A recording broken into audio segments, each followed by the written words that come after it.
Welcome to part 2 of my workflow using Meshmixer for processing a face scan to make a burn orthosis.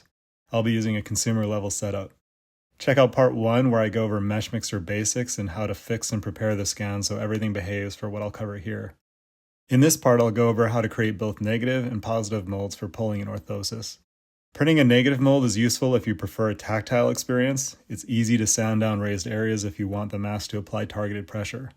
It also tolerates heat from vacuum forming or spot heating with a heat gun.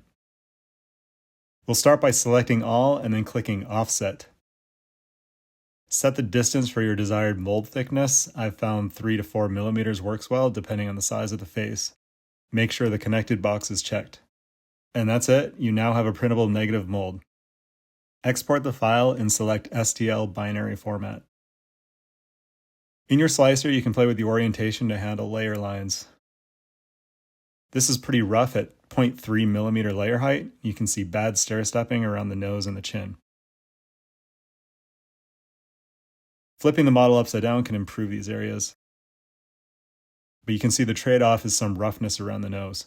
Using higher resolution will help improve print quality, so experiment to see what works best with your patient's anatomy. A positive mold skips the plaster step and lets you go straight from print to vacuum forming. A trade-off is that FDM prints are harder to sand than plaster and may not be as tolerant of high temps. Start with your face surface and select all. This time use the extrude tool. Set direction to constant and increase the offset slider. Change end type to flat so we have a flat base.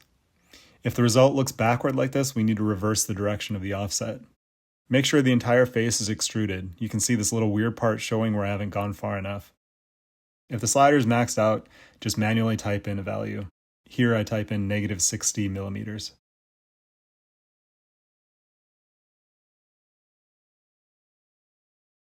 If this person has hypertrophic scarring, there will be raised textures. You may want to digitally reduce these areas so the orthosis applies targeted pressure. You can use robust smooth to gently reduce surface detail. You may not want the scar completely flat, so try preserving some of the contour. You can also select parts of the scar and use erase and fill to reduce height, and then smooth out any sharp edges with robust smooth.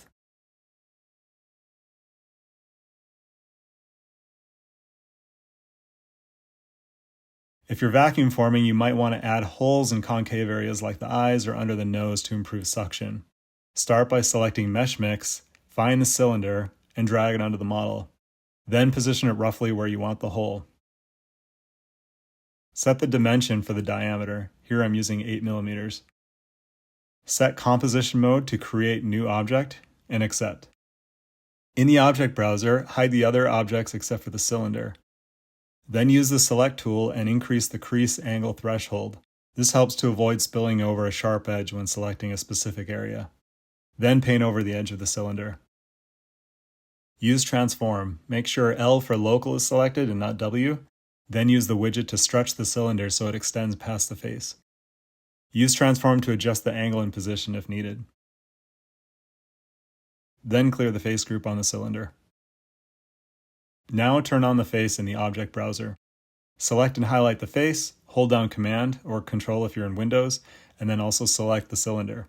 Once they're both highlighted, a new menu pops up. Select Boolean difference.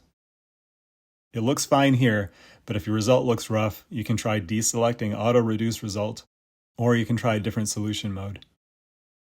Here I just repeat the process a couple more times to add more holes. Once you're happy with the result, export the file. Printing the face flat is the easiest option, but you can see there are ugly top surfaces. So instead you can try tilting the face at an angle and trimming the base to be flat.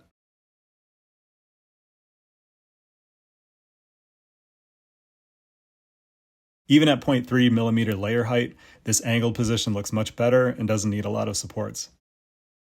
If you're using PLA, try increasing the number of walls to better cope with the heat. You can see on this print that thin walls have deformed from high temps and infill patterns are showing through. Stay tuned for part 3 where I'll show how to go straight from scan to mask without needing to use a mold.